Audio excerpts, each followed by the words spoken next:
Thank you. And once again, thank you to Steve for all the work that he does to organize this. And just getting myself organized here. This is a wonderful conference and a wonderful opportunity to educate people, not just here, but all over the world about some of these things that we're talking about. And I really, really appreciate that. The topic this morning that we're going to talk about is diet, exercise, and mental health. And as Steve mentioned, our practice specialty, if you want to call it that, is informed medical decision making. In other words, we basically use a preset filter to look at evidence, and then we just tell you what it says. So a good example is if some of you were watching last night, we had a little bit of a debate about colonoscopy, some people pros, some people con.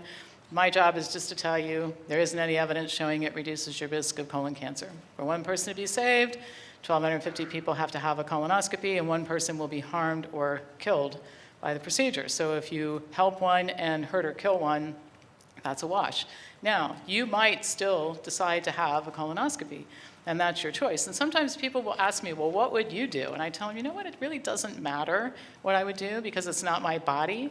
It's not my decision. I don't have to live with the outcomes. My job is to put the data in front of you, and as uncomfortable as it is, you have to decide. And isn't this the way that we make decisions about everything else in our lives? We don't let real estate agents tell us where to live. We don't let car salespeople tell us which car to drive. And even with financial advisors, we expect to have some control over what they do with our money. So we just need to apply those same principles to healthcare, and the world would be a better place, and we'd have a lot less injury. So to start, I'm going to talk a little bit about how I got interested in mental health. For the first probably 10 years that I was in business, I ignored mental health. And the reason was I didn't feel I was qualified to say much about it. I made dismissive comments to people when they would ask me. I'd say, well, you know, check your insurance booklet, and I'm sure there's a therapist someplace close by that you could talk to if you think you need to, and that sort of thing. And then an interesting thing happened that I'll share with you. I have a friend who was sexually abused as a child and has had difficulty getting over it. And she's been had been at the time, seeing psychiatrists and doctors for a long time, taking an antidepressant. And in spite of all that, she would have these regular bouts of debilitating depression. I mean, this particular day that I had this epiphany, she had called and asked if she could come over, and I said sure. And she was just despondent beyond consolation. And at the end of the afternoon, she was feeling better. Just being around humans sometimes helps, and that's the best therapy in my opinion. But as she left, I thought, you know what? People in our files who come in to talk to us about their health, they don't seem to get better with mental health therapy. In other words, they're seeing psychiatrists, seeing counselors, they're taking drugs, but none of them ever get better or get off the drugs. I had this thought, what if mental health is like every other practice specialty, where there's somebody out there who has an idea of how to help people, and it works just like what Dr. Esselstyn does for cardiovascular patients, and we just don't know about it yet. So that's what started a search to find if there was some type of holy grail of mental health. And I actually found that that was the case, that Aaron Beck, who's a psychiatrist in Philadelphia, he's 99 years old. I think he just turned 100, and he still goes to work every day at the Beck Institute. Another example of how life can be spectacular as we age if we take care of ourselves. But he was a psychiatrist who went into practice early, and early in his career decided he wasn't helping anybody and started looking around for a better way. And he discovered what he ended up branding as cognitive behavioral therapy, which is a form of time-limited therapy, present focus, that actually helps people. And so I decided to find a cognitive therapist in Columbus and send patients to this person. And I interviewed 7. The 7th person was the guy that I found. His name is William Lessler. And he is an amazing, amazing cognitive therapist. And I started sending people to him, including my very depressed friend. And the results were just incredible. I mean, people would call and they would say, I've been going to a therapist for 20 years, and this guy helped me more in the last 3 weeks than I got in the whole 20 years. And people were actually measurably getting better. So when Mr. Lessler and I first met, we exchanged ideas, let me tell you about what I do at Wellness Farm Health. And he said, I'll tell you some people that you should look into in my field. And one of the people he suggested was Dr. Bregan. And Dr. Peter Bregan, he's spoken at this conference before. And so I got some of Dr. Bregan's books and read them, and I was astounded at the work that he was doing. One of the things that he's done as a psychiatrist, in addition to providing therapy that actually helps people get better in his private practice, is he has taken a stand against the drugging of people, psychiatric drugs used on the population. And he's single-handedly reformed many aspects of psychiatry in spite of the fact that the profession still needs a lot of more reform. But one thing that he did, for example, was end the lobotomizing of people in prisons. They were being lobotomized with the promise that they could get out of prison if they agreed to it, and it was just a population control psychiatry doing this. So he's taken a stand against traditional psychiatry, and he's done some wonderful, wonderful things with his life. So I got my courage up one day, and I called Dr. Bregan. He spoke at one of our conferences, and we became very good friends, and he's now a business partner. And he does wonderful work helping people understand the withdrawal process from psychiatric drugs. He also partners with me. We have created courses to help health professionals learn how to get people off the drugs, and both for consumers and for health professionals. So in any case, we'll start with looking at the psychiatric drug issue and the mental health issue through an informed lens. And I'll just start by saying there's not a single study that shows that chemical imbalances in the brain are caused by any type of there's not a single study, I should say, that shows that ADHD or any of these conditions are caused by chemical imbalances in the brain. And that ranges from ADHD to schizophrenia. There's no method, by the way. Well, actually, there is a method for measuring serotonin levels and other neurotransmitters in the brain. You have to grind up the brain and assay the material, and we think that that's generally a bad idea as a testing mechanism for people like you. Now, one thing is that there are metabolites for neurotransmitters like serotonin in the cerebrospinal fluid, and you can test for that. And interestingly enough, there are quite a few studies that have shown that people who are depressed have high levels of metabolites, people who aren't depressed have low levels of metabolites. So the issue that serotonin levels are a cause of mental health issues is just patently false. We don't have any evidence that shows that. And just going to the point, there's a guy by the name of Dr. Ronald Pies, who's a well-known psychiatrist, and at one time, he was head of psychiatry at Tufts University. He used to be editor of Psychiatric Times, and I think that his public statements about this issue indicate where the psychiatric profession is on this issue. One time he said, "In truth, the chemical imbalance notion was always kind of an urban legend, never a theory seriously propounded by well-informed psychiatrists." Well, that's interesting because they're all drugging people. "My impression is that most psychiatrists who use this expression feel uncomfortable and a little embarrassed when they do so. It's kind of a bumper sticker phrase that saves time and allows the physician to write out that prescription while feeling that the patient has been educated." And when pressed further, he said that the chemical imbalance theory was a little white lie. Well, it's a little white lie that has resulted in the drugging of massive numbers of people. So 1 in 6 adults in the United States right now reports taking at least one psychiatric drug. 84.3% of the people who take them use them in the long term. An analysis of 522 trials involving 21 antidepressant drugs with over 116,000 patients shows that they're barely better than placebo. And the public has been told that the drugs make life better for patients, but the data shows something else. Every single day in the United States, 850 adults and 250 children who take these drugs are placed on permanent disability.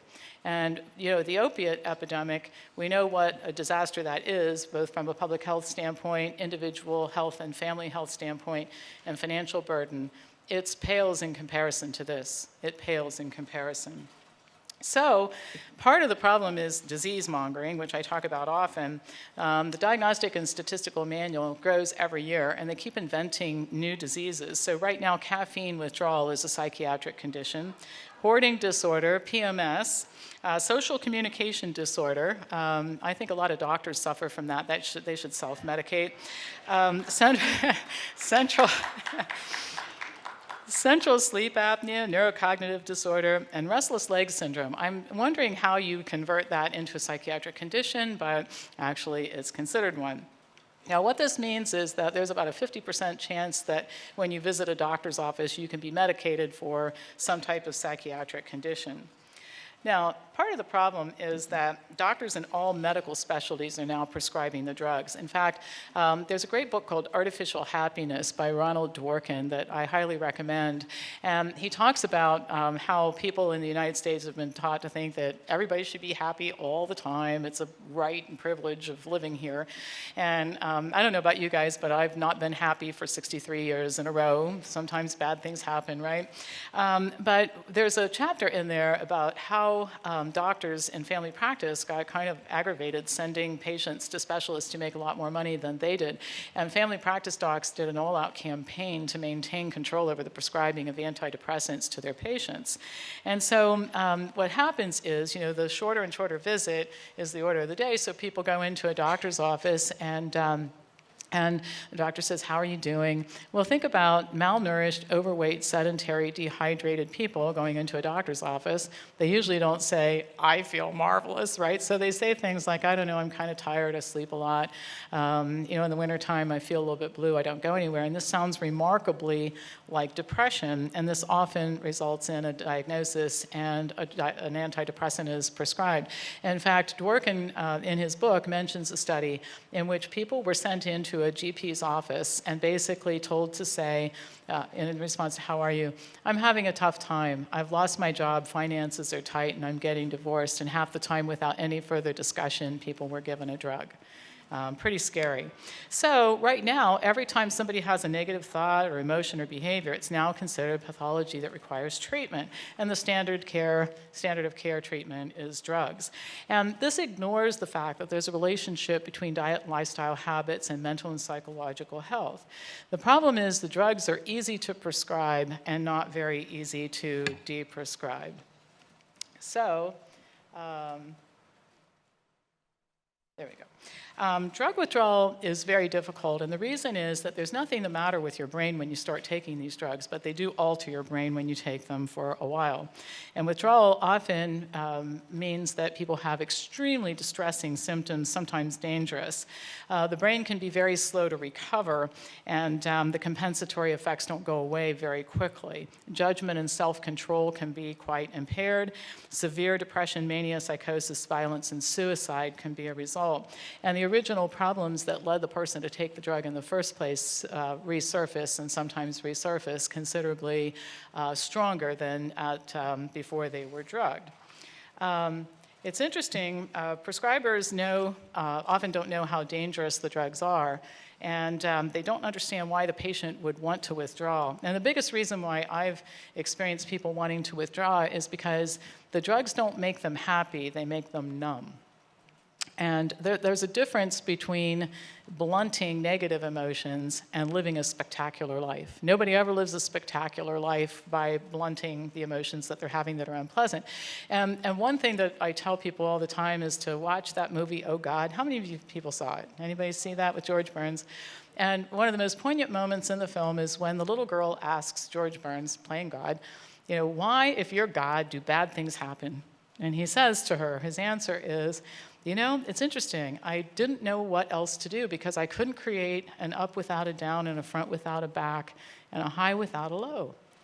And so when you are drugged, you don't feel the strong negative emotions, but you don't feel the strong great emotions either. And after a while being in a fog, some people say, you know what, I don't think that I should have signed up for this, and that's why they want to get off the drugs. It's hard to find somebody to assist, and what happens is that often people will go back to their prescriber, sometimes psychiatrists who are not very friendly, who will say, well, if you think you want to try life without drugs, then just go on ahead and stop taking them. Well, I don't know if you know anybody who's done that, but it's usually fairly disastrous. Sometimes people end up hospitalized, they have a psychotic break, and then the psychiatrist says, well, see, you needed to stay on those drugs the whole time.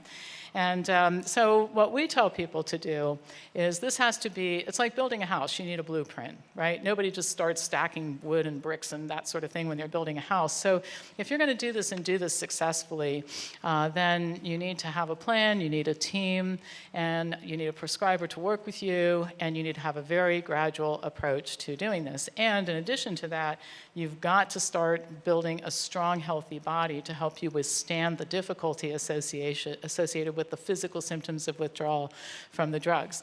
So what we're going to talk about from this point on is the relationship between diet and lifestyle choices and the microbiome and all kinds of physical aspects of mental health and the relationship to mental health. And I don't want you to confuse this because I just got finished telling you that there's no chemical imbalance in the brain that causes this, but it's crystal clear that the way you live your life from a health perspective definitely influences your mental health. So if you're not drugged right now, some of the things that I'm going to tell you will make you feel better without drugging. And if you are drugged right now, some of the things that I'm going to tell you are going to help you to have a less terrible experience as you try to withdraw from the drugs. Now, interestingly enough, I love medical history. Dr. Campbell talked about that the other night, and I, like him, love reading medical history because what's interesting is we find out that these kinds of things have been known for thousands of years. They just haven't been well promoted. And the history of using food to address psychological disorders, it goes all the way back to Hippocrates, who promoted a healthy mind and a healthy body. And he taught that mental and physical health were interrelated.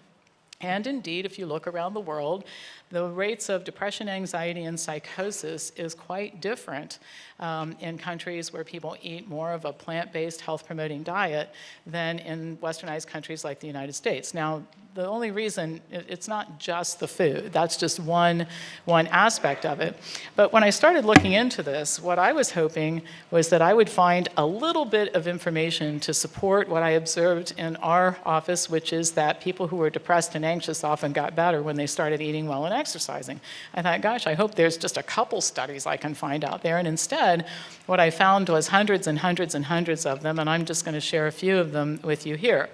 The first thing is I stayed away from, the studies are pretty bad on individual foods and supplements and that sort of thing in terms of measurably improving mental health. And one of the reasons is when you think about it, a dehydrated, malnourished, sedentary, overweight, depressed person, I wish that we could fix things with magic pills. No, take this omega-3 supplement, it's going to fix all that. Does anybody here really think magnesium or omega-3 fats are going to fix all that? No, these are complex problems, and we need to approach them with a holistic, with a WH approach, which is what Dr. Campbell was talking about the other night. So I looked at stuff that, the types of studies that addressed dietary patterns, and I just don't really want to tell people you can solve your complicated issues. I don't think marriages are repaired with dietary supplements. I don't think people who have bad relationships with family members are going to fix that. If you have a quick temper, taking magnesium probably isn't going to fix that. You're going to need more help than that. But the first thing is getting your body in good shape. And I'll tell you one of the reasons I think that this is so important. In addition to some of the things I've mentioned before, a lot of times when people are acting their worst is when they have the least amount of self-respect. And taking care of your body is an important move toward gaining self-respect. And I feel that very strongly. So I had to pick and choose. Like this presentation, like all of mine, could be all day. And Steve's got this little timer thing going, which I watch carefully. So I picked and chose some studies to illustrate the point. So a study of over 1,000 women, age range 20 to 93 years of age, women who ate a traditional diet, which was defined as vegetables, fruit, meat, fish, whole grains, they had a lower risk of depression and anxiety. And then the risk went up as women gravitated closer and closer to the standard American diet. A study of over 3,400 middle-aged people regarding diet and depression, participants at the highest quintile of whole food eating had the lowest risk of depression. Data from a prospective cohort study of over 4,200 UK civil servants showed that poor diet is a risk factor for depression in women. The healthier the diet, the lower the risk of depression. A study of over 1,100 adults aged 30 to 64 years of age, diet quality significantly associated with symptoms of depression. And notice there are lots of references on these slides because this is easily verifiable in the medical literature, and I'm giving you just a smattering. A study of 9,700 adults with mood disorders. There was a consistent association between more nutrient-dense diets and better mental health.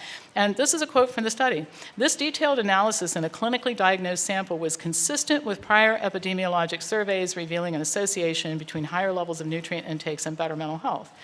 Diabetes and depression are common comorbid conditions, and one of the reasons is it's kind of depressing to be a diabetic, particularly if your health is worsening. A diet with more vegetables, leafy greens, fruit, cooked whole grains, and whole grain bread lowered the risk of depression in type 2 diabetics. And diabetics who ate a more traditional diet with fried potatoes, cheese, red meat, processed meat, soft drinks, increased the risk of depression in type 2 diabetics. And there's actually a mechanism of action which I'll share with you shortly, and that's important. It doesn't matter what country you go to, you see the same thing. I think people living in Iran have a lot to be depressed about, but actually a study of Iranian adults showed that lacto-vegetarian diets were associated with lower incidence of depression in women, and people in the top quintile of healthier diet had a decreased risk of anxiety as compared to the bottom quintile. So even in a country where people have a lot to be depressed and anxious about, and women probably a lot more so than men, diet makes the difference. And the researchers, even quotes from the studies show this. Recommendations to increase the intake of fruits, citrus fruits, vegetables, tomato, and low-fat dairy products, and reduce the intakes of snacks, high-fat dairy products, chocolate, carbonated drinks, sweets, and desserts might be associated with a lower chance of psychological disorders. So it spans the globe. You heard a lot about the Seventh-day Adventists at this conference. A study of 138 of them, vegetarians had significantly fewer negative emotions than omnivores. And what was interesting about this is vegetarians consume less EPA, DHA, omega-3 fatty acid, arachidonic acid than omnivores, but it doesn't seem to matter. And I'm going to read this. Sometimes I read results from studies because I think they're impactful. These results challenge what is known about the link between dietary fats and brain function and suggest an unrecognized benefit of vegetarian diets which are naturally low in the long-chain omega-3 fats. And I mentioned this last night, that observations don't mean cause and effect relationships, and the fact that EPA and DHA intake are lower in the more plant-based or vegan diet doesn't necessarily mean that there's anything wrong, and this study seems to confirm that. So I think we have to be careful that we don't misstate what the science shows. We are unsure. There's absolutely no evidence to date that this causes a problem, and here's one study that shows that we might be jumping the gun to think that it does. There we go. 39 omnivores were randomly assigned to 3 diets. The control diet ate meat, fish, and poultry every day. A diet including fish 3 to 4 times a week and avoiding meat and poultry, and then vegetarian and avoiding all meat, fish, and poultry. Conclusion, restricting meat, fish, poultry improved moods the most. In other words, the closer you got to plant-based, the better it got. Those randomly assigned to vegetarian diets who were most anxious at the beginning scored lowest for anxiety after just 2 weeks, and the same was true with fatigue. Those most tired at the beginning scored lowest after 2 weeks. And so the interesting thing about this study to me was that even if the worse shape you're in, the more important it is to do this. Whereas some people might say the worse shape you're in, the more likely you might need to have some type of pharmaceutical intervention, which I don't agree with. The authors note that high intake of arachidonic acid, which is concentrated in animal foods, causes change in the brain that can negatively affect mood, and one of those changes is inflammation levels in the brain. That's also a risk factor for Alzheimer's disease. A study in Puerto Rico, including 80 subjects between 27 and 70 years old, 2 groups, vegetarian and non-vegetarian. More anxiety and depression was reported in the non-vegetarian group. 18-week randomized controlled study with 292 participants eating a vegan diet. The vegan diet resulted in improvement in depression, anxiety, and productivity. Study of vegetarians, vegans, omnivores, and I'll read this quote, increasing restriction of animal foods. In other words, conversion from vegetarian to vegan is associated with improved mood. So the closer you get to more and more plant-based, the happier you're going to feel, for a lot of reasons. It'll make me happy, for one thing. And we all know it's all about me. No, I'm kidding. All right. Adolescents are profoundly affected. I mean, we have a big problem with adolescents, teen suicide. I've written a lot about what's wrong with our children from a mental health perspective, and some of it requires a societal fix, but there's no question that the food has an influence. A study of over 3,000 adolescents, 11 to 18 years old, subjects with poor dietary pattern developed more emotional and behavioral problems. They worsened over time if the poor diet was continued, but they got better if the kids' diets improved. Subjects with good diet at baseline had fewer psychiatric problems, but if the diet worsened, so did mental health. A healthy diet was defined as consuming fruits and vegetables and avoiding junk food. And a lot of these studies, most of the people didn't eat perfect diets, they ate better diets. And that goes to something that I've talked about a lot at this conference, is that the better the diet is, the better off you're going to be. But I think it's important that we don't misrepresent the idea that smaller changes can result in profound differences in health. Data from almost 3,000 ethnically diverse adolescents showed an association between diet and mental health problems. Adolescents eating unhealthy diets, the highest quintile of eating processed and junk food, and less fruits and vegetables, were more than 2 times likely to have psychological problems than kids eating healthier diets.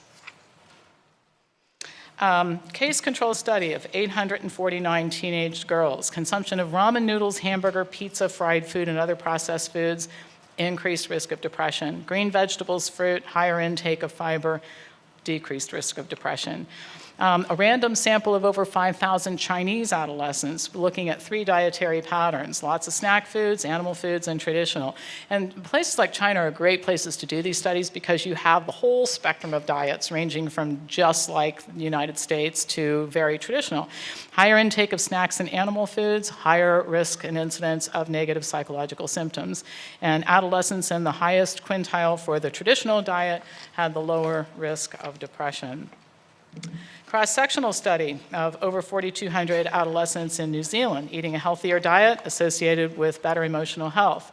Unhealthy dietary pattern, more negative emotions. Unhealthy eating pattern, soft drinks, unhealthy snacks, high fat foods, and sweets. The way that the average teenager in the United States eats, and unfortunately the way that the average teenager all over the world aspires to eat. You know, it's unfortunate, but of all the things we could export in this country, we've had to export the thing that is debilitating the population most, which is the Western diet.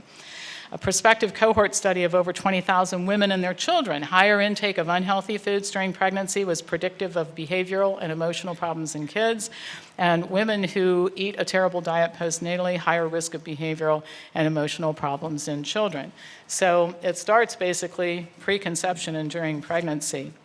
Now, I want to transition. I could do this all day. Honestly, there are that many studies showing this. But let's move on to another topic that's directly related to this, which is the gut microbiome and mental health. And if you don't know much about the gut microbiome, I have like 25 hours of lectures on this, but I'm going to condense it into 5 slides. All right, so first of all, there's 100,000 times more microbes in one human gut than people on the planet right now. 100 trillion cells total, which means that only 10% of our cells are human. The total weight of this mass is between 2 and 6 pounds, more than our brain weighs, actually. 100 species containing 7 million genes, 360 bacterial genes for every human gene. The microbiome varies from person to person. It's like a fingerprint. No two are exactly alike. Now, the gut microbiome is a relatively new area of study, but it's become part of every medical specialty. It's hard to ignore. And negative changes in the microbiome contribute to all kinds of diseases, of course the physical ones, but we now know that there is a relationship between microbiome and physical and psychological health. Now, how do we get our microbiome? Well, we get some of this bacteria in the placenta. There are about 300 species there. During vaginal birth, babies born C-section acquire their bacteria differently, and we do way too many C-sections here in the United States. And then breastfeeding. And you'll see all these references here. I mean, again, this talk could go on forever, but we're going to make it short. Now, here's where it gets really interesting. The brain and the gut bacteria talk to each other, and then the microbes in your gut, they talk to each other too. The gut microbes influence our emotions, our pain sensitivity, social interactions, decision-making. In fact, there's a new study, I just read it yesterday morning, and I'm going to create a video on it, showing that your personality is reflected in your gut microbiome. Different people with different personalities develop different microbiomes. So the gut microbes generate and send signals to the brain, and they can reinforce and prolong an emotional state. The connection is hardwired through the vagus nerve, but the transmission of information also is carried through the bloodstream. The gut has its own nervous system, the enteric nervous system, or second brain, and it's made up of 50 to 100 million nerve cells. Feelings of anger and threat and fear override and divert the ENS from its main routine. Stress hormones are released, nerve signals are sent to the ENS that inhibit function, the behavior of microbes is altered. It's influenced by bad things like traffic and financial stress, and also by good things like hugs and kind words from friends and a family meal. The gut responds to every emotion that humans feel. And when you think about it, our language is full of expressions that show that. How many people have ever said, I'm all choked up about something? I have a gut instinct about this, right? Butterflies in my stomach, right? That was a gut-wrenching experience. So our language is filled with statements that indicate this connection. Now here's where it gets really interesting. There's more endocrine cells in the gut than the total of all other endocrine organs in the body. When spread out, it's larger than a basketball court. The gut is the largest storage depot for serotonin. 95% of it is there. It's used to regulate normal gut function, sleep, appetite, pain sensitivity, and mood. It functions as a hormone, but also as a neurotransmitter regulating behavior and mood. It binds with 5-HT receptors, which are the targets for medication when treating diarrhea and nausea. Just an example of the connection between gut and emotions. SSRIs are drugs that are used to treat depression, and the side effects, interestingly, include gastrointestinal problems like nausea and diarrhea. Serotonin is produced by enterochromaffin cells in the gut, which is triggered by the movement of food through the system, which may be why people feel so good after eating. It also explains why people who convert to a more plant-based diet often say that they feel psychologically better. There's an actual biological reason for this, and it's the constant passage of food. I mean, if you eat this diet, I don't know about you guys, but you get hungry about every 3 hours and have to eat again because the food moves quickly through the system due to the fiber content. So there's actually a biological mechanism to explain why a more plant-based diet would affect your mood so positively. So let's talk about studies that have been done on the gut microbiome and mood and emotion. Germ-free animals bred for research showed significant alterations in brain development, especially parts of the brain involved in emotional regulation. If you transplant fecal pellets from an extrovert mouse into an introvert mouse, the introvert mouse becomes an extrovert. In other words, going to the fact that your microbiome resembles your personality characteristics and your sociability. Microbes from obese mice can turn lean mice into overeaters, and the interaction between the brain and the gut can either promote optimal health or make people vulnerable to many diseases, including psychological issues that are negative. In 1933, psychiatrist Joseph Kilman wrote, see, we've known about this stuff for such a long time. It's far from our mind to conceive that all mental conditions have the same etiological factor, but we feel justified and recognize the existence of cases of mental disorders which have as a basic etiological factor a toxic condition arising in the gastrointestinal tract. Written in 1933. One of these days, I'm going to start my own medical journal. I'm going to call it the Journal of Forgotten Research, where we're going to put all the stuff we've known about forever in one place for people to read it. Yes, negative changes to the microbiome are common in conditions that are associated with high incidence of depression, IBS, chronic fatigue, obesity, and type 2 diabetes. Antibiotics and NSAIDs often affect mood because they wipe out huge swaths of the microbiome. The most vulnerable to the effect of antibiotics are the beneficial bacteria, and the pathogenic bacteria are pretty resistant to the effect of antibiotics and NSAIDs. So you end up with inflammation in the gut, destruction of beneficial bacteria, and you can not only end up with physical conditions like autoimmune diseases and allergies are common manifestations, but you can end up with negative psychological state as well. And in fact, we have a lot of studies showing that antibiotics are related to psychological issues. One example, analysis of patient records showed that people with serious mental disorders who were hospitalized for mania were more likely to be taking antibiotics for infection than people hospitalized without psychological problems. And a lot of studies have shown that taking antibiotics is a risk factor for psychiatric and behavioral problems. And in addition to the destruction of the bacteria, it might be related to mitochondrial dysfunction as well. One thing, if you want to have a healthy microbiome, there's no question that a plant-based eating pattern is the best way to get there. Vegan diets have a positive effect on inflammation-related disease, and inflammation affects everything, including your mental health.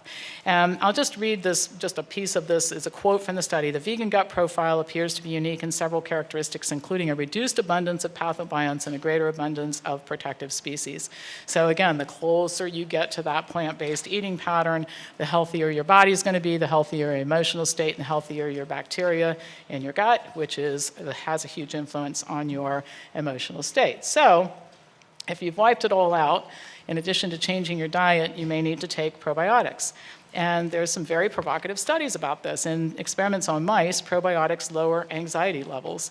One lactobacillus formula was given to 16 healthy mice, and 20 controls were given a bacteria-free solution. And when stress tests were administered, the mice given bacteria ventured out into the open a lot more. They were more likely to struggle instead of giving up when forced to swim. The effects of probiotics were very similar to the effects of antidepressants. Now, for the record, I'm going to tell you I object to this type of research, but it's out there and it's done, so we might as well use it. An Irish psychiatrist, I think I went too far. John Cryan is an Irish psychiatrist, and he did some studies on rats and showed that bifidobacterium reduced depression and anxiety symptoms as much as Lexapro. And this is important. There are other studies that have confirmed this. Now, when you go home today, look up the side effects of Lexapro. And I think that you will agree that probiotics, which are significantly less expensive, not addictive, are a much better alternative. IBS patients.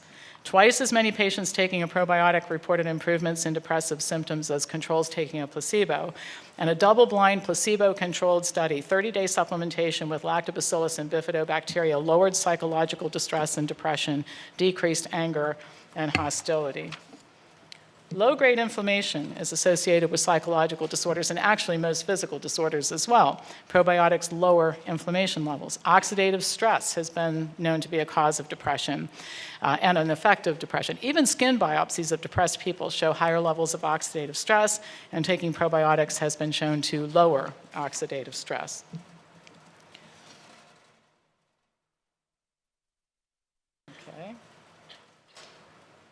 I had trouble with this the other day, but okay.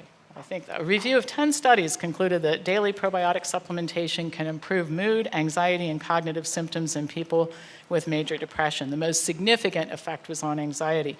Researchers concluded that the use of probiotics for major depression and anxiety could be important due to the limitations of drugs, including the fact that they are often ineffective and there are safety issues associated with them. A randomized double-blind placebo-controlled trial of chronic fatigue patients given 24 billion CFU probiotic or placebo for 2 months, significant changes in the microbiome, significant decreases in symptoms of anxiety. A review of 5 studies showed that taking probiotics resulted in significant reduction of depression and reduction in the risk of depression. And there are hundreds of studies like this. Now, one of the things that I think is interesting about the gut microbiome and these bacteria, how can these single-cell organisms have so much influence on the totality of who we are? It's amazing how smart they are. In fact, they can live outside your body. You know, we need them more than they need us, which is interesting. And one thing I'll share with you about the power of single-cell organisms, there's a bacteria that lives in the guts of cats, and the bacteria likes it there. T. gondii, I think is the name of it. And so when cats excrete, when they have a bowel movement, the bacteria come out. And rats, I hope nobody's eating breakfast while I tell you this, but rats like to eat cat poop. And so the bacteria end up in the rats. But the bacteria doesn't want to be there, so they hijack a portion of the rat's brain that makes the rat afraid of cats, so the rats hang out with the cats, and the cats eat the rats, and the bacteria end up back in the cat where they want to be, all right? So these are pretty smart critters, and I think that when we don't take care of the bugs in our gut, we do this at our own peril in a major sort of way. So be nice to the bug guts, or the gut bugs, rather. And one thing I'll tell you, too, is this happened a long time ago where these creatures decided to live inside of other creatures. Like even flies have a microbiome, and ants. Now, it's much tinier compared to ours, but all living creatures have a microbiome. And so the agreement that got made, in real simple terms, when these microbes started moving into humans is, okay, here's our agreement.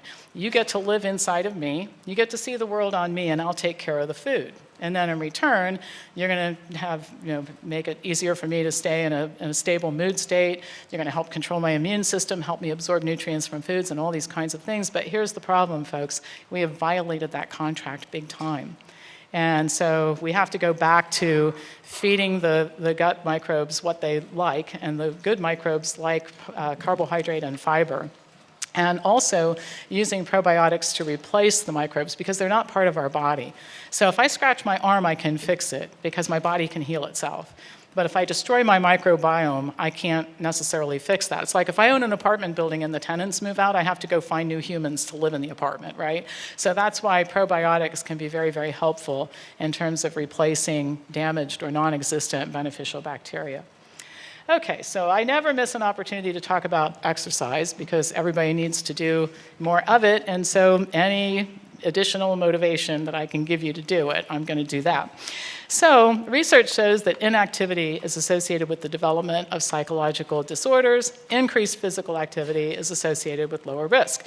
Now, there's a circular thing to discuss here. Does being sedentary to contribute to depression, or does being depressed make you more sedentary? And I think a little bit of both are going on.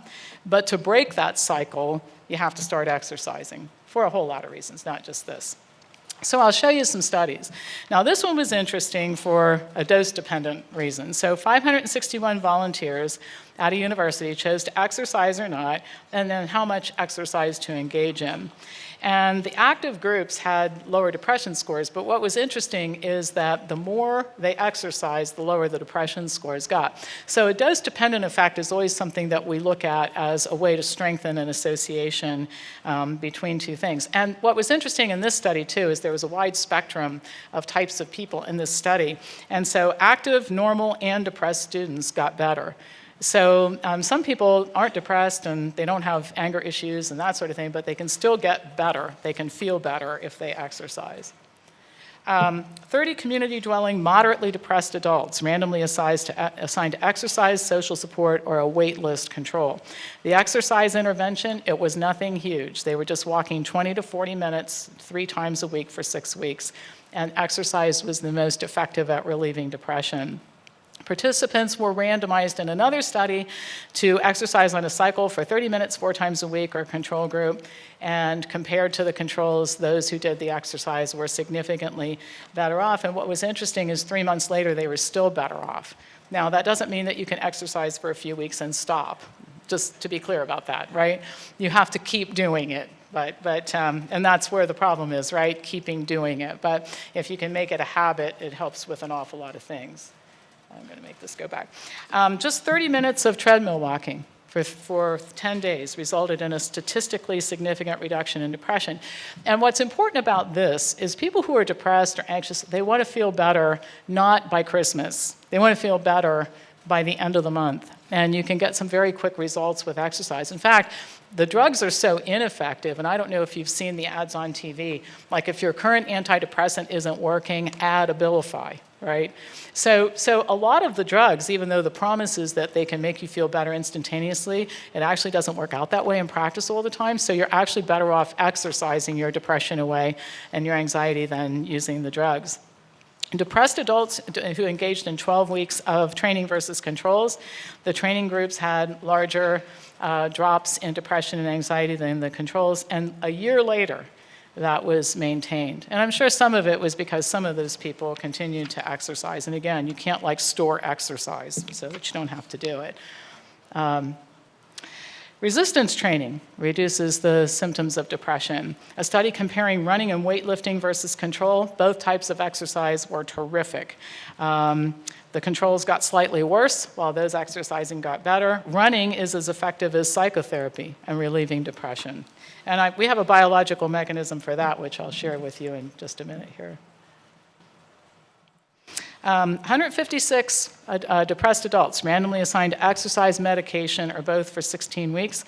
The medication worked more quickly, but at 16 weeks there was no difference. And so researchers concluded that in the long term, exercise was as effective, and there are no negative side effects. 10 months of follow-up, the exercise group was still better off than the medication group or the combination groups. So what you could say is the drugs are so bad that it blunts the effect of the exercise. That's pretty bad, right? Better to work out. An analysis of 30 studies showed the most important factor in efficacy of exercise for depression was length of exercise. You had to do it for 9 weeks or longer to get an outcome.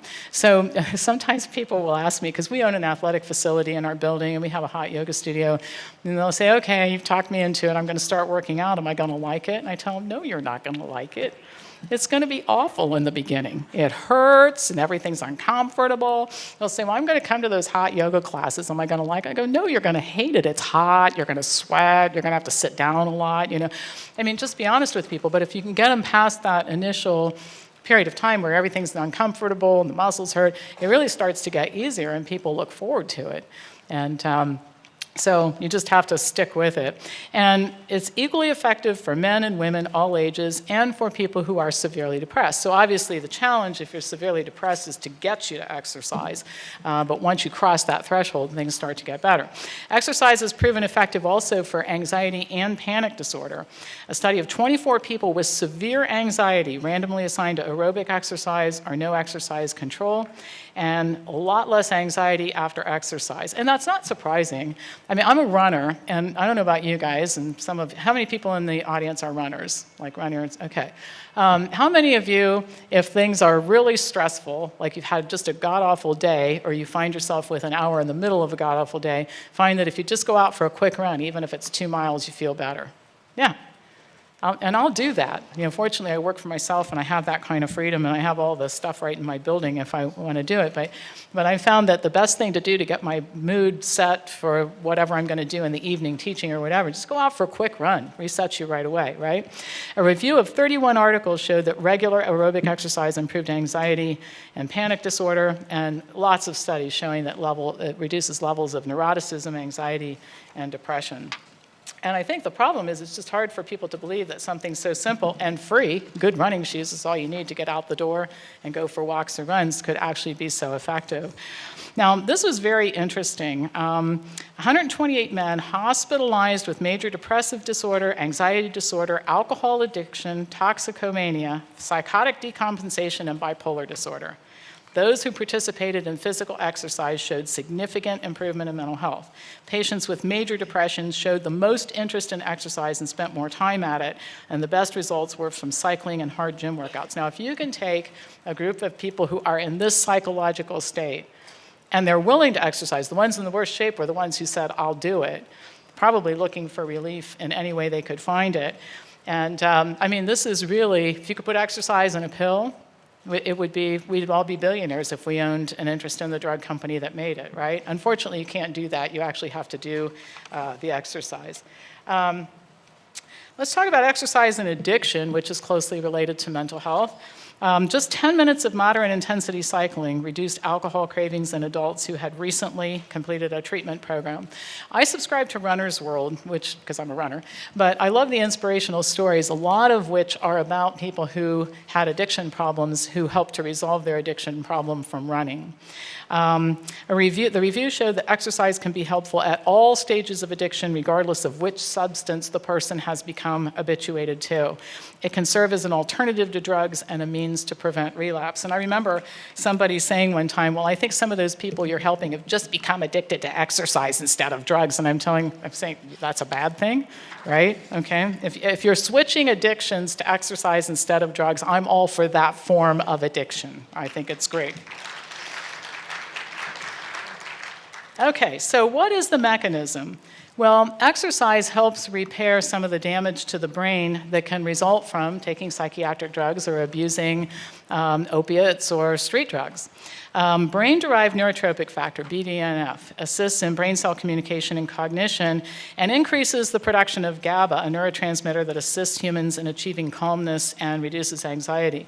So exercise improves the production of BDNF, which improves your brain, your mood, your intellect even. That's why I'm so smart, actually. It's the production of BDNF. Just kidding. All right.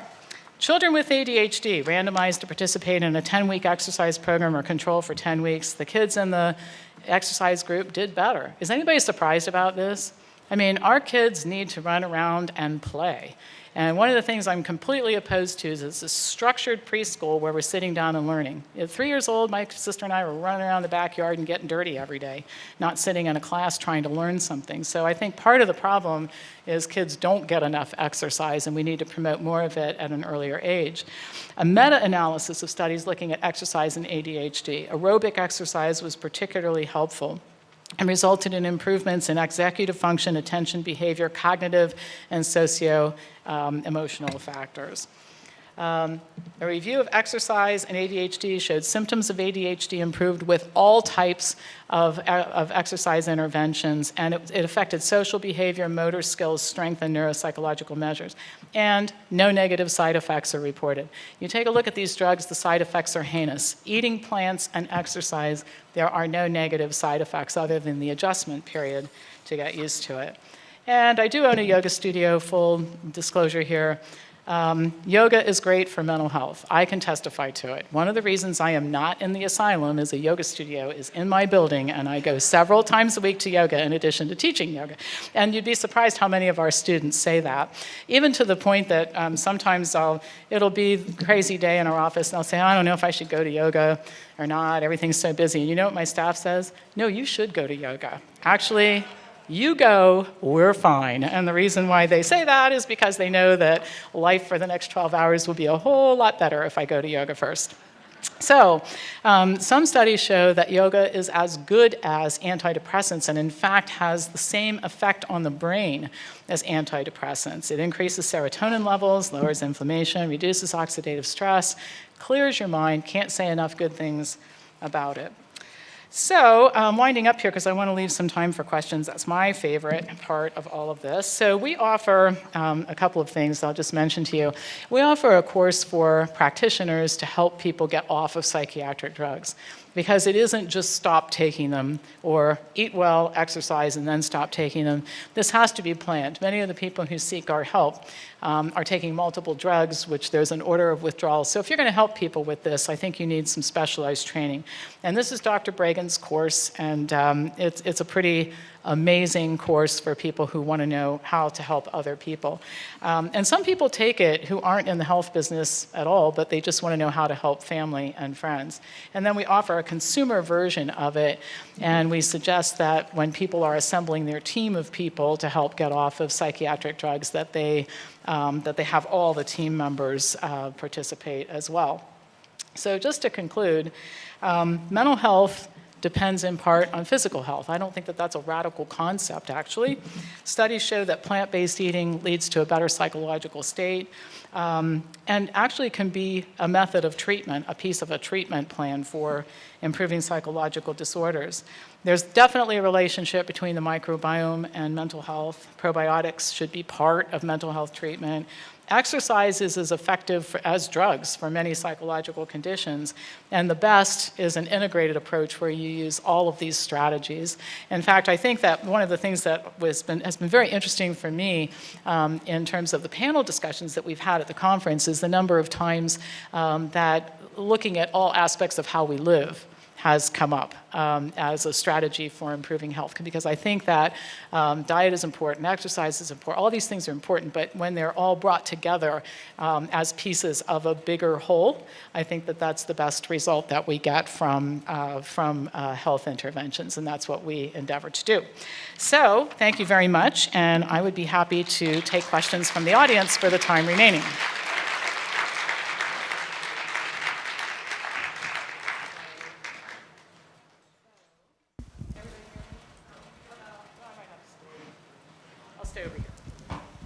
I'll stay over here. That works just as well. First of all, thank you very much for coming out. I appreciate your time and educating us all. Thank you. Thank you. So my question is, does the proposal of adding orthorexia to the DSM hold any water? As a non-professional advocate for whole food plant-based living, I've been accused of being orthorexic. Is there a rebuttal to this accusation? Well, let me say this. I think that one thing we have to recognize is that the danger that we all present when we get really enthusiastic about changing our diet is we want to tell everybody about it. And sometimes that enthusiasm does more harm than good, all right? So there are still a few people in Columbus that if they see me in the shopping mall, they'll duck into a jewelry store to avoid making eye contact because they remember when I first got into this and how over the top I was and all that sort of thing. So having said that, though, this business of orthorexia, which is defined as a person who's overly obsessed with what they eat, it's a pretty broad brush. So in other words, the person who's sitting in a restaurant saying, I want to make sure there's no dairy in this dish, or could you prepare those vegetables without oil, could be accused of being orthorexic because obviously nobody sane would ask those questions, right? So I'm definitely opposed. I think the DSM should be burned. I think they should take all the copies. I'm not for book burning, but I think that self-respecting psychiatrists should get rid of the DSM and stop labeling people with stuff. You know, and I refuse to even call it mental illness. I don't think there's any such thing as mental illness. And if you want to read a great book about that, read Tom Saz's book, The Myth of Mental Illness, because he basically said there's nothing that quote-unquote mentally ill people do that we don't all do. They just do it to more of an extreme. And who is to define what that line is when we label them with something, right? So I'm opposed to this getting into the DSM.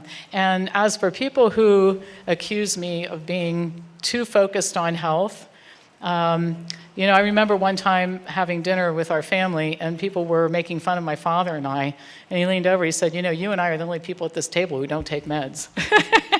And I think it's interesting. They think there's something wrong with us, right? So yeah, I am a little obsessed about health, but I'd rather be obsessed about that than listen to this is what I hear when I'm out in regular with the others. By the way, that's what we call the people who aren't us. And that's why you have to be associated with groups like this, so you inoculate yourself when you spend time with the others, right? So when I'm out with the others, here's what people are talking about. Yeah, my Uncle Joe just had his gallbladder taken out, and I'm scheduled for a hysterectomy a week from Thursday, and yeah, they switched out my meds because my blood pressure meds were making me too tired. And then everybody at the table at dinner time takes out their meds. They're all taking their meds, and this is what they're doing. And then I order something without oil, and they go, you're so picky about food. Yes, I am, actually, because I don't want to end up like you. So. Thank you, Pam, for coming and sharing this information.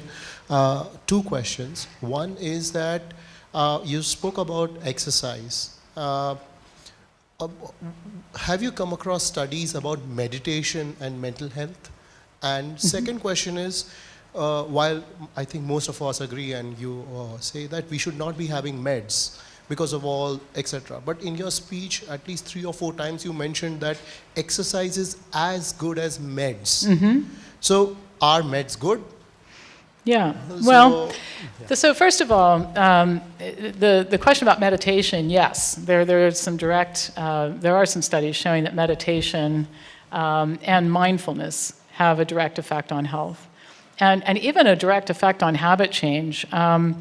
I'll think of the name of this book in a minute, but Justin somebody or other, I'll think of it. But anyway, he talks about teaching people who are trying to quit smoking to be mindful. And the first thing he does is he tells them, I don't want you to quit smoking. This week, what I want you to do is be mindful about smoking. So when you're smoking, I want you to think about smoking and really experience smoking. And then people come back the next week when they've really been like mentally present in smoking. They go, oh my God, that's disgusting. I mean, I was standing out in the cold, it was 45 degrees under an umbrella, and I'm smoking, and I smell bad, my hands smell bad. Oh my God. So the act of mindfulness and being present have a tremendous effect on our behavior and our thoughts and that sort of thing. So I think there's a great deal of evidence to support that. So let's talk about the medication. First of all, a blanket statement I can make about meds. There are some medications that should never be prescribed. I think the psychiatric drugs are that category. And I remember at a conference, one of our conferences, a psychiatrist in the audience said, well, what do you do, he says to Dr. Bregan, what do you do if the person becomes violent? Don't you have to medicate them then? He goes, no, I take off my shoes and sit on the floor. I become the most non-threatening person in the room. And that's how you help somebody without drugging them. People are afraid. That's what makes them psychotic. So I think those are a class of drugs we shouldn't use. I think that there are some drugs that have some usefulness. The problem is that they wouldn't be multi-billion-dollar drugs if we only use them for what they're useful for. So we're overusing them. In the case of psychiatric drugs, when we talk about exercise is as good as drugs, it actually is better because of lack of side effects, but understand that what people are getting is relief from bad feelings. That's what the measurement point is. On some type of depression scale, are you better? Are the bad feelings lessened? And drugs will do that. The problem is that drugs don't lead to happiness, and that's what people really want. And I think that one thing that is a major problem in healthcare is that patients sometimes don't know how to tell their doctors what they really want. And I'll give you an example. When people show up and say, my cholesterol's high, I need to get my cholesterol down. Okay, the message in that statement is, I want to live to be 100 and see my grandchildren graduate from college and get married. All right? Nobody comes in and says, you know what, my cholesterol is high, and I want you to help me get my blood work to be the best because I'm then going to show the neighbors and I'll win on the street. I mean, nobody's interested in just blood markers. They're interested in living a spectacular life. So the deception of the drugs is you drug away somebody's negative emotions, but you also drug away everything else, and people live in this state of numbness. There's no other way to describe it. It's a state of numbness, and it goes back to the, oh God, you can't experience an up without a down. So what you have to teach people to do is, first of all, to change their mind about some things, because many people have depression and anxiety because they have irrational thoughts about things. And that's different from right and wrong. The issue is, does this serve you to think this way? And also to understand that every time something is awful, you don't necessarily want to run away from it. It's a chance for growth. So, analogy that I would use, if I could invent a drug that allowed you to put your hand on a hot stove without feeling the heat, it would allow you also to keep your hand on the hot stove and burn all the way up to your arm without feeling any pain. This would be terrible. So the pain from the hot stove makes you remove your hand. So pain, emotional pain, makes you make changes. I mean, I've had miserable times in my life, but the emotional pain, getting away from it in a constructive way by saying, what's the matter with me? What am I doing wrong? Or what do I need to change in order to move forward in my life? That's a much more constructive way of looking at it, but it also you sometimes need some help to do it, which is why good therapists are helpful. Long answer to your question, but I hope I did answer it. Dr. Popper, Yes. Thank you again. And I just want to say I live in Canada, and the one thing that we have that you don't have here is we don't have pharmaceutical commercials on television. So Thank God. Yeah. that's one thing they could change. I have a question about probiotics, and you said some really helpful things in some of the panels earlier, but I actually have a case that is wanting to lose 30 pounds, and that's the reason she came to see me as a nutritionist. But this is absolutely her actual problem. And around rebuilding the microbiome, you mentioned in an earlier talk with a very compromised client that you would ease in with lower dose of probiotics first and then increase it. Is that a protocol that you think would be useful for everyone, or only the very severely depleted? So I guess I'm asking, what is your best recommendation around advising probiotics? Because today, basically, when I see someone, or I very much suspect that their microbiome is compromised, I go straight to the 50 billion multi-strain, refrigerated, make sure it's fresh. Do you have a better recommendation than what I'm currently doing? Yeah, I do, but it's not a one-size-fits-all. I would stay away from the multi-strain stuff in the beginning. I mean, when a baby's born vaginally, breastfed, ideally, at 7 days, 97% of the bacteria is bifidobacteria and lactobacillus. So I think you start with those two strains, because somehow you end up with 1,100 or 1,200 strains at 2 years of age, and we don't really know how that happens. So I think if you've got somebody who's basically wiped out their microbiome, you start with those two strains. How much you give somebody, how much they can tolerate, depends upon what's going on with them physically. And so I think it's really important to get some training to be able to know how to do this in a constructive way. It's a wonderful and new area of study, but it's shocking how much information there was. I was able to create like 7 lectures. I had to limit it to 7 lectures, so that's the biggest problem with my courses that I create, is they could be, you would lose everybody by lecture number 287, even though it would, science geek that I am, it would make it fun for me. So trying to summarize it in some way that's useful for practitioners and consumers, there's kind of a lot to it. But you're on the right track. You're definitely on the right track. Not necessarily. Not necessarily. More is better. Yeah. Hi, thank you for a great lecture, but I wanted to ask you about blue lights and EMF, because I've noticed a marked improvement in my mental health by reducing blue lights to nearly 0 after dark, never holding a cell phone to my head or putting it in near my testicles unless it's on airplane mode. So that's what I wanted to ask you about. Yeah, there's some evidence that blue light interferes with the production of melatonin and that sort of thing. So, and some people are more susceptible to it than others. I mean, I teach in front of a computer until 11 o'clock at night when I'm home. And I have to wind down from doing it because my students ask a lot of questions and it's very intellectually stimulating for me to teach these classes. But, 25 minutes and a hot cup of tea in front of some TV and I'm ready to sleep. Other people find that it keeps them awake. There have been a lot of things that have been proposed that I think have some interesting possibilities. And one of them is that technology may someday allow for computers to change the light quality as the day goes on. That's actually under investigation or under development. And even the lighting in your house may change. You might be able to someday program your house lighting to change over time, which would lead to more sleep. So there's no question artificial light is important. I don't think any of us want to go back to the place where dark meant dark, right? But there are some challenges associated with it, which you brought up. Hi, Dr. Popper. Thank you so much for your lecture. There was so many things you spoke about that really spoke to me. So I'm so happy I'm here and grateful to you for all this information. I have 3 things. One of them is I read somewhere, I'm thinking it was a Navy SEAL, but they said that, when you get into exercise, you get to a point sometimes where it's awful, and you try to do the positive, it's going to be this, it's going to be that. And they said a term, embrace the suck. Embrace the fact that it sucks and move forward in it because that's going to get you where you want to go. And it's going to suck. It doesn't get to a point where you're like, oh my God, I love it. Like you may, but there's going to be times where you. Can I address?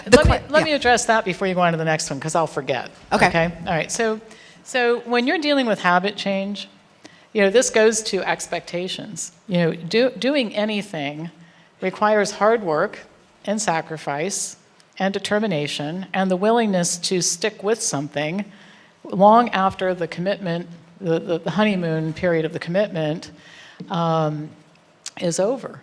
And this involves a form of toughening up. That's what you're basically talking about. And it also goes to something that I talk about a lot. I wrote an article on it called Wiggle Room. And I'll tell you what wiggle room means. I was having I had an obese client in my office that we just weren't getting through to. And the diet in and out, the exercise in and out, and we put forth pretty reasonable plans. They're doable. And so I said, well, I've got to come at this a different way. I've got to find a different way to reach this person. And I said, I want to ask you a question about something totally unrelated. I said, at your office, like where you work, do you handle cash? He goes, yeah. I said, do you ever steal any? He said, what? I said, no, do you ever steal money from your employer? He goes, no. I said, well, that seems like a pretty firm thing in your mind. I said, let me ask you another question. You ever hold your employer's money in your hand and think about what you could do with it if you did take it? And now he's getting very aggravated with me. He goes, no. I said, well, see, here's the problem you have with this diet and lifestyle thing. Unlike the money stealing, that's a hard rule in your book. I do not steal money, and that's admirable, right? But you know what? With this diet and lifestyle thing, you got a lot of wiggle room. It's like holding the money. I'm not going to steal it, but I'm going to think about what I could do with it. So you're getting up and you're having these conversations with yourself. Am I going to work out today or not work out today? Am I going to eat well or am I going to go have a donut? I said, you're letting yourself go all over the place with this wiggle room. I said, you need to have the same hard rules with yourself that you have for the other things that are important in your life, like your integrity. And this is part of your integrity. You make a promise to yourself and keep it. So I don't know if that's helpful, but go on with your next question. That's very helpful. You touched on a C-section versus vaginal birth and breastfeeding. If you could just speak to that. And you're located in Ohio. Do you ever think of maybe having a second location in New York? We have some people in New York, actually. We don't have a location in New York, but we have people who we've trained in informed decision-making in New York. That's awesome. Yeah, do you have information about that? Yeah. And I'm looking into getting a degree in nutrition or dietitian, but I can't seem to find one that speaks to this kind of... We own a school. We do that, actually. We offer an alternative to dietetics. Thank you. You're welcome. Thank you. And I'll talk about the C-section and breastfeeding. So the first thing is, let's stay away from all judgment on this, but we have one of the highest levels of C-section birth in the United States, and most of those C-section births are not medically required. It's doctors who have theater tickets and women who don't want to have vaginal births or get tired of labor and that sort of thing. So we need to do something about it. And this goes to the informed consent thing. I think if you put a document in front of women and saying, listen, you're pregnant and you've got some choices to make about all the things that the medicine turns pregnancy into a disease. In fact, one of our associates who recently had a baby told her doctor, we have a profound misunderstanding about what's going on here. See, you seem to think that I'm sick, and what I am is pregnant. That's all different. Okay, so stop all the intervention. Body was made to do this, you know. So that's the first thing. But the second thing is that there are some significant disadvantages to C-section birth versus vaginal birth and formula feeding versus breastfeeding. And if women saw all that before they made their decisions, many of them would make a different decision. And I remember a pregnant woman in my office one day talking about how inconvenient breastfeeding was. And I said, well, it is, but I got to tell you something. If you were looking for convenience, having children is not the pathway, okay? What you've just signed up for is 18 years, maybe even more, of an incredible amount of inconvenience, expensive inconvenience. So let's get clear on that, all right? So there are situations that mandate C-section birth.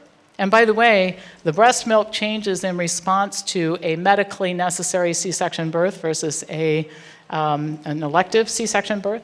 And there are situations that mandate formula feeding. But in very many cases, that's not the case. That's not why this is being done. So I don't have a horse in the race, not my kid, but you should look at this information and then make a choice. Okay, so... Thank you so much for this amazing full spectrum analysis and presentation on all of these issues of health. Especially with the microbiome.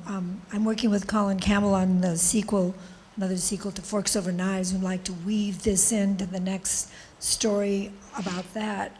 Also with Dr. Zach Bush, I'm working on his research with glyphosate in the microbiome in Roundup and Monsanto, creating so much cancer in our farmers and landscapers.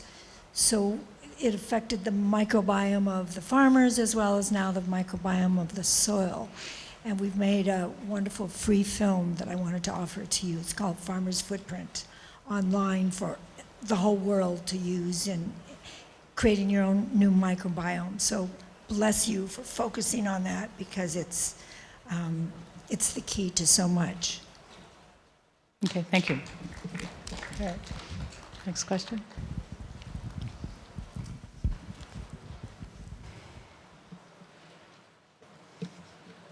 Hi.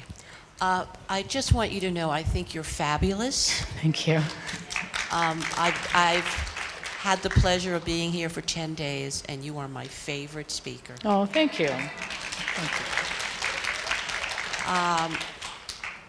There is a theory that 85% of chronic disease has an emotional component. What do you think of that? Well, I think that, again, looking at the whole, everything affects everything. Food affects your mood affects your food choices, your mood and your food affect your gut microbiome, the microbiome affects your mood. So I think the key is to make sure that we don't get myopic about the way we handle people. And so one of the things, in addition, another fundamental concept about the way that we help people, in addition to the informed decision-making, making evidence-based decisions. Whatever you want to do in response to the evidence is up to you. Our job is to put the evidence in front of you. But the second thing is to look at the totality of what is going on.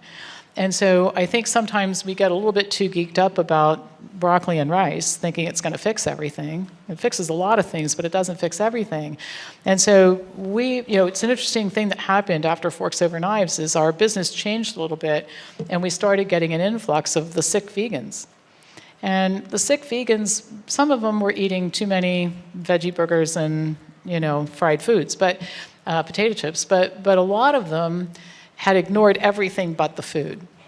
They're still having useless tests done by doctors who are enthusiastic about testing. They're taking supplements that are dangerous. They have not resolved the issues associated with how happy or not their lives are. They don't exercise. So I think that we have to look at whole person health. And I think that the biggest advancements, we talked a little bit at one of the panel discussions about marketing this message, and I think the biggest thing that we could do that would make the message more appealing to people, one of the biggest things, is to package it up with a whole person approach that says the totality of everything you do and everything you eat and everything you think and all of the whole package comprises who you are today. And if you're not happy with who you are and where you are today, you're not going to resolve that without paying attention to all of it. So if my current state of health and energy level and everything else, it's definitely related to the food. If I started eating garbage, it would be bad and I would feel bad pretty soon. But if I continued to eat really, really well, and I stopped sleeping well, and I stopped drinking enough water, and I stopped exercising, and I dropped out of the things that make me happy, stopped doing things that are fun with friends, and all that is it's the composite of that you see here. And just to set the record straight, people call the office sometimes, it's very funny, and they'll say to Kelly, I saw a post on Pam's Facebook page, Pam goes to the movies? Kelly goes, yeah, she does. She does all kinds of things you wouldn't believe. She goes to the movies, she reads books, she has dinner with friends. So the totality of your life is the thing we have to pay attention to, and I think the emotional component is part of it, definitely. Is there an optimal dose for exercise? Meaning, I have a friend of mine, she's a marathon runner, and I say she's overdoing it. She says, I'm a lazy bum. Is there over which you don't get the benefit anymore? I think you always get benefit from more to a certain extent. And different people have different attitudes about exercise. And also, you have to take into consideration, and I always use this qualifier when people ask what I do. I exercise a lot, but first of all, it helps me do 18-hour days and feel great. And the second thing is, in my great big building, I have a hot yoga studio and an athletic facility. There's no excuse for me not doing it, right? What am I going to say? The hallways were busy, I couldn't get there. So, yeah. But having said that, what I think people have to do in order to stay fit, and I'll give you a reason why this is important. I think that you've got to do a couple of good strength training sessions a week where you're working yourself to muscle failure. I think you need 3 to 4 aerobic sessions, and I don't like people mixing their drinks. This idea of 3 minutes of aerobic exercise and throw some weights around for 2 minutes, that doesn't get you anywhere. It's the new hot thing, and it'll be gone just like kickboxing is gone because everybody hurt their hips when they were doing that nonsense. So anyway, I think 2 really good strength training sessions, 3 to 4 aerobic sessions, and some yoga or stretching of some sort. And the aerobic can be cycling, elliptical, treadmill. And I'll give you my secret for treadmill. How many people hate indoor treadmill running? I used to hate it too. And then I found something to make myself do it, and it works. Okay, so I don't get a lot of opportunity to watch television, not that I really aspire to, but I found that on Netflix and Amazon Prime is a lot of these series, they're brain candy, stuff I would never take the time to watch. And so what I do is I watch these series, but the only time I'm allowed to do it is on the treadmill. So I can't watch them in between. So all of a sudden, I can't wait to get on the treadmill to see the next episode of Scandal. Brain candy, stupid nonsense, but I enjoy it. It's like vacation from reading medical journals. And so that's kept me on the treadmill. And I never stop in the middle of an episode, right? Never, because I want to see the end. So anyway, 3 to 4 aerobic, 45 to 60-minute sessions. And if you do that, and you work hard at it, like you're stressing yourself in different ways as you do this, you've got a good chance of keeping yourself in good shape. And the reason to do it is for health. The biggest reason to do it, in addition to that, is it's your ticket to independence. Because the reason why people end up in nursing homes, frailty. Frailty. Strong, muscular people do not end up in the nursing home. They can bend over and tie their shoes and make their food and reach up into the cabinet and get a glass and pick something up out of the trunk of the car. So if you want to live independently for the rest of your life, you're going to have to get physically active. And I think that's, anything beyond what I just told you is great, but you got to do those things. Okay? Hi. I'm a little nervous doing this, but first of all, what I'm about to say is I'm not here to offend anybody, because I know I will. My daughter is a pescatarian, vegan, vegetarian, depending what day we're on. And I was thinking of taking her to a nutritionist, because I told her if she wants to be completely vegan, we need to make sure she's getting all the proper nutrients in her body, and I'd have no problem with her even cutting out fish. And there's 2 nutritionists I was looking at, but I feel that you should look what you preach. And I was looking at 2 nutritionists. One looked obvious. Now, I'm not talking whether they exercise, whatever, because I don't know. But one looked in shape, and the other one looked, well, the pictures showed they were like 40, 50 pounds overweight. And, and they were completely different pricing. But when I look at someone I'm going to hire in that way, nutritionists, to me, they should look like what they preach. And if someone looks like they're 40, 50 pounds overweight, it doesn't mean they're a bad person, not saying that, but to me it's not like they're completely doing what they're selling to others. So am I right in my philosophy? Am I wrong in my philosophy? Because I've spoken with both women, but I'm hesitant to hire even the one who's heavier, because to me, if you're a nutritionist and you try and get someone on these, she sells like these weight programs, then how come she is not looking on how she preaches? Well, I think and again, I'm not here to offend anyone who's overweight or whatever, but... Well, I think the first thing to look at, I think just a general statement we can make is that for those of us who expect to influence others, we should model good behavior, and we should look like we're engaging in the good behavior. Having said that, some people are works in progress. In other words, if you're 50 pounds overweight, but you used to be 150 pounds overweight, then you may well be following your plan. In the nutrition field, in the healthcare field, this issue of, I think you have to look at how a person can help you. In other words, the appearance of the person in the nutrition field is important, but so is what is it that they're doing? Like, how did you arrive at your conclusions? What is it that you teach? In the nutrition field, I think simpler is better. In other words, the more complex the plan, the more suspicious I am of it. And for 2 reasons. Number 1, eating is not complicated. And somebody who makes it complicated, I think sometimes is more interested in just differentiating themselves than they are being more helpful to people. This should be easy. I've said this before. 2 reasons people make changes. It'll benefit me, and I think I can do it.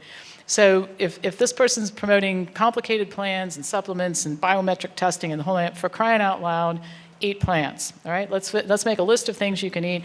Even the issue with variety is ridiculous, all right? I've had people, I'll just give you an example. I had a guy in my office one time with prostate cancer. He says, I've read the stuff you've written. I don't disagree with any of it, but you don't understand. You see my food journal. I like to eat pizza and steak and all that. I said, okay, well, let's see if we can make a plan. I said, do you like bananas? Oh, yeah, I love banana. Okay, how about apples? Yep. Pears? Yep. Grapes? Yep. Found a bunch of fruit. You like corn? Oh, yeah. Green beans? Yep. Rice? Not brown rice. White rice it is then. Great. How about potatoes? Love potatoes. You like baked potatoes? Yeah, I like baked potatoes. Well, we went through this whole exercise, and we came up with 19 foods that he liked. I said, here's the thing. Eat those. He said, just those?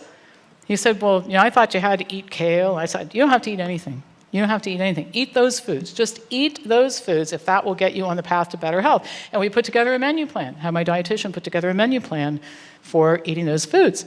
And what's interesting is, and people would say, oh my gosh, that's a repetitive diet, and where's the leafy this and the green that and the whole... Listen, we got to get started, and we should stop making this so hard. So we put this together, and then what was interesting is this guy and his wife are yoga students, and he would pop in my office every once in a while and say, you'll never guess what I did this morning.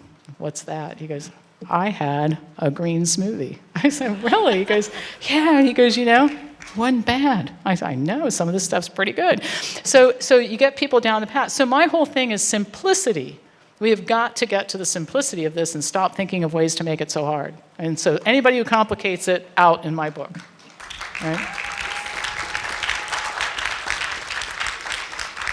Hi, you're Hi. amazing, thank you. Thank you. I have a 26-year-old daughter. She is on Prozac and Vyvanse for ADD, and I have no idea how to even approach her. She sees that I'm vegan. I went to Hippocrates, and I started that journey 4 years ago, and she says, Ma, I'd like to go. But she's so stuck on her meds and terrified, you know, even when I approach the subject, terrified to be without them.